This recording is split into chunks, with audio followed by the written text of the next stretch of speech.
కొంచెం వెన్న కరిగించుకుంటున్నా అండి. మైదా అండి, చిటికెడు బేకింగ్ సోడా. ఇది చాలా చిన్న ఫుడ్ ప్రాసెసర్ అండి, ఎందుకంటే ఇది ఈజీగా అవుతుందని వంటలకు తీసుకున్నాము. పౌడర్ కొంచెం వేస్తున్నా. వాటర్ కరిగిందండి, కొంచెం వేస్తూ కొన్ని నీళ్ళు పోసుకుంటూ కావాల్సినంత చేసుకోవచ్చు.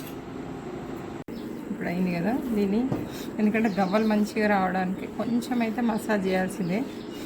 అని మా చేతి పని ఎక్కువ ఉంటుందండి, చాలా పని ఉంటుంది.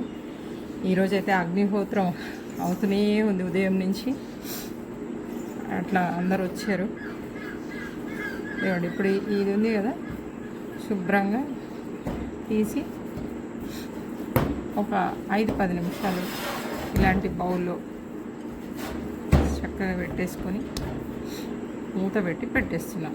ఇట్లా చిన్న ఉండలు చేసుకొని ఇలా వేసేసుకోవాలి. జస్ట్ గవ్వలు చూడండి, ఇలా అన్ని గవ్వలు చేసుకోవాలి. ఈ రకంగా వేయించుకోవాలండి. గవ్వల్లో వెరైటీగా మేము ఇలా చేస్తాము, ఎప్పుడు తిన్నట్టు కాదు. ఎందుకంటే మేము నిత్యము రోజు స్వీట్లు చేస్తామండి, అందుకోసం వెరైటీగా చేస్తాము. శ్రీమాత పాదారవిందం సమర్పయామి.